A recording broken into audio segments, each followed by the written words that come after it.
E aí, pequenos gafanhotos, meu nome é Gustavo e sejam bem-vindos ao meu canal. Nesse vídeo, nós vamos falar sobre uma das glândulas de maior importância do nosso organismo. Então, nesse nosso estúdio cozinha, vamos criar receitas de conhecimento. E o nosso prato principal de hoje será a glândula hipófise e vamos começar com o ACTH. Vocês sabem quantos hormônios a hipófise produz? Ou qual é a importância da hipófise no nosso organismo? Espero que vocês aproveitem bastante o conteúdo. Tem muita informação quente aqui. Esse é mais um vídeo do canal Projeto Análises Clínicas e eu convoco vocês a se inscreverem no canal, deixar um like, ativar o sininho para mais notificações e façam também seus comentários. Isso é importante para o crescimento e melhoria do conteúdo. Agora, sem mais enrolação, vamos pôr esse vídeo no forno.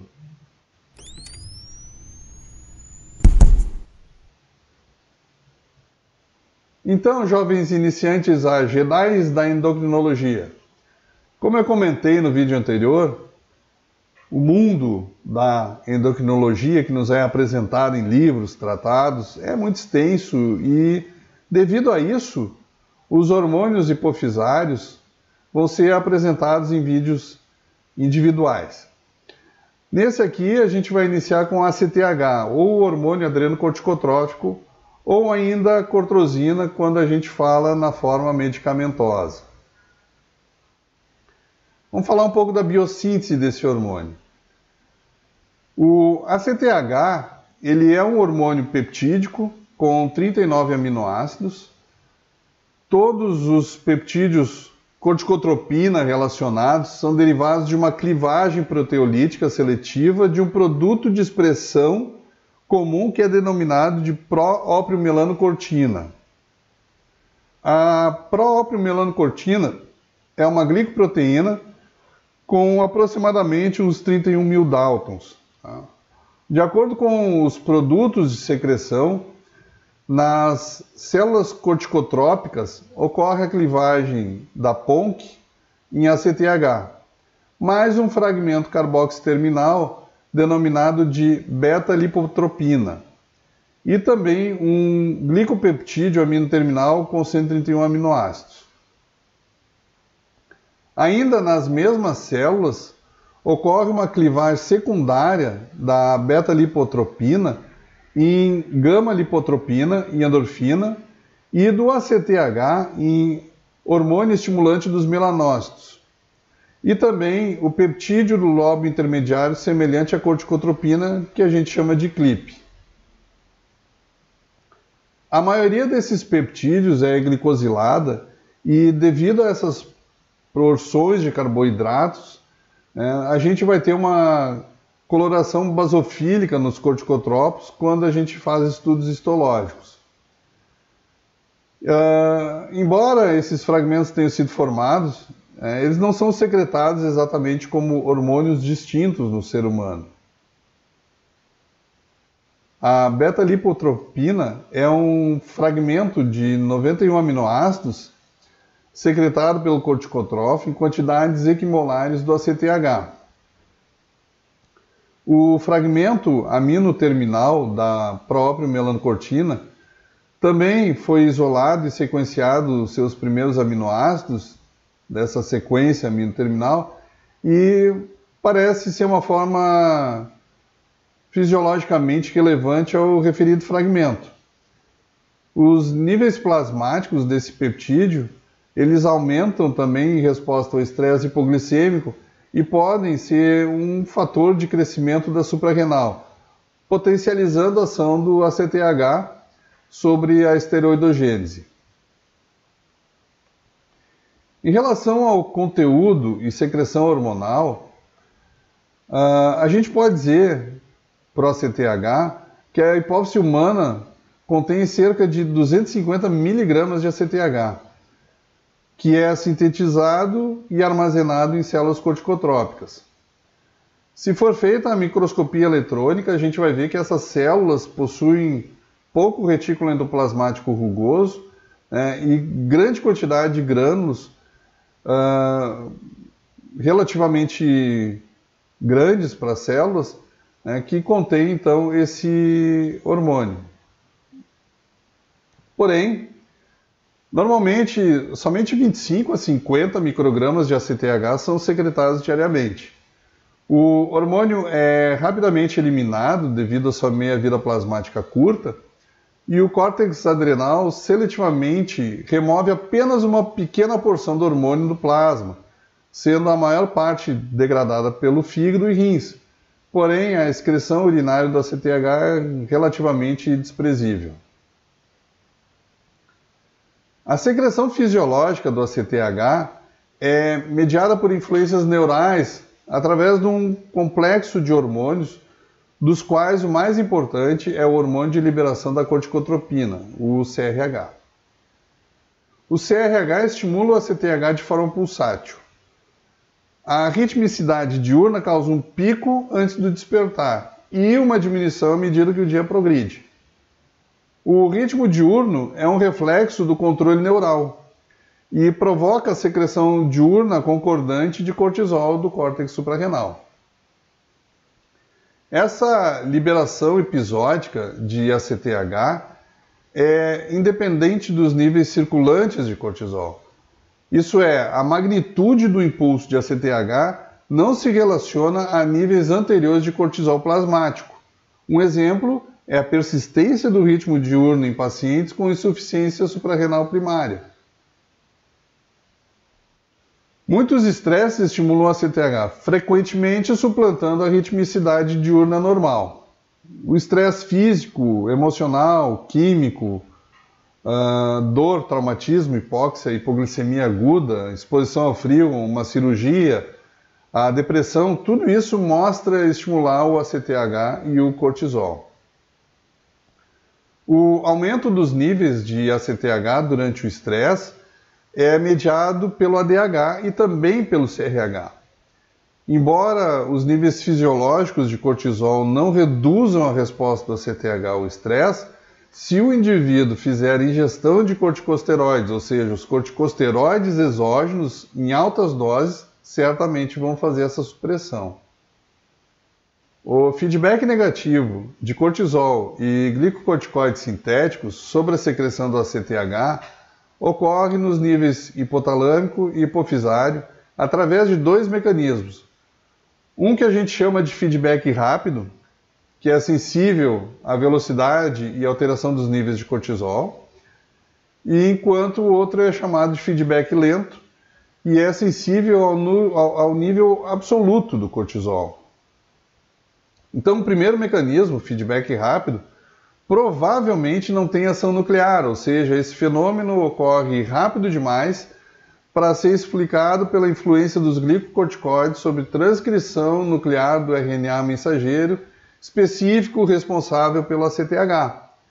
Já o feedback lento, o que ocorre mais tarde, ele já pode ser explicado por um mecanismo de mediação celular e uma subsequente diminuição na síntese do ACTH.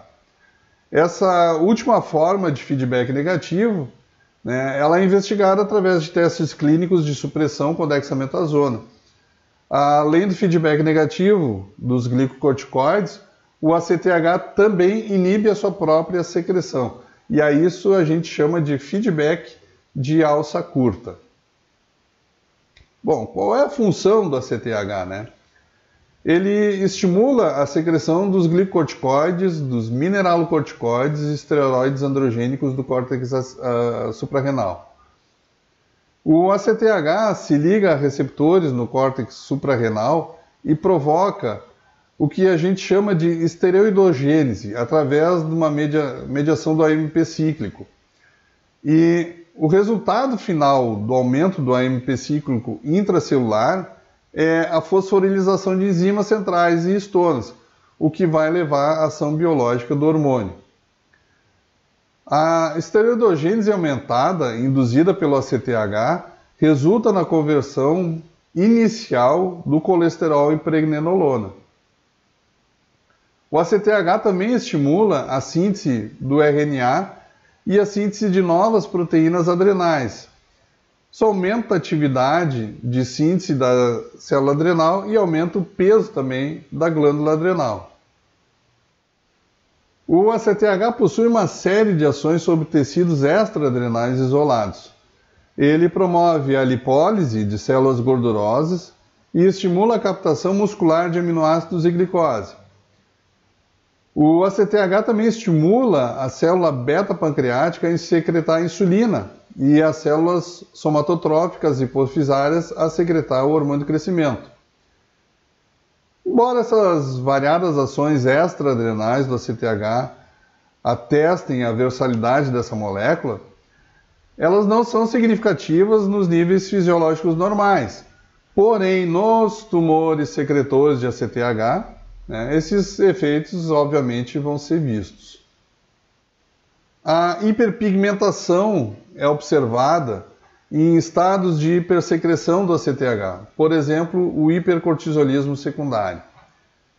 Parece ser basicamente devida ao ACTH e não aos hormônios estimulantes da melatonina, nem o alfa, nem o beta, nem o gama, uma vez que o nosso lobo intermediário é um tanto quanto rudimentar.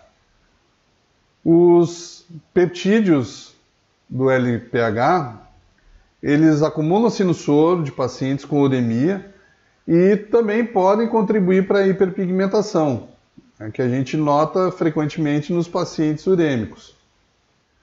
Vamos falar um pouquinho da dosagem, O desenvolvimento de vários métodos imunológicos utilizando anticorpos monoclonais certamente proporcionou um ensaio clínico sensível e prático para o ACTH, principalmente para avaliar esses distúrbios hipofisários adrenais. A concentração matinal basal varia de 9 a 52 nanogramas por ml. Seria basicamente o nosso valor de referência. A meia-vida plasmática do ACTH é relativamente bem curta, de 7 a 12 minutos, E a secreção episódica causa flutuações amplas e rápidas da sua concentração plasmática e também da concentração, obviamente, do cortisol. Embora a lipotropina tenha maior meia-vida que o ACTH, ou seja, mais estável no nosso plasma, sua determinação não é extensamente utilizada. Os valores normais de beta-lipotropina ficam na faixa de 10 a 40 picogramas por ml. Além dos métodos que a gente tem para dosar TSH, muitas vezes se faz o uso de provas de estímulo e provas de supressão quando a gente fala de hormônios. No momento a gente vai ver aí um teste de estímulo do ACTH após CRH. Quais são as características desse teste? É necessário um jejum desde as 22 horas do dia anterior. O paciente deve estar em repouso, com a veia puncionada e heparinizada por pelo menos uns 30 minutos antes do início do teste. A gente colhe a amostra basal, chamada tempo zero, e administra por via endovenosa 100 microgramas de CRH.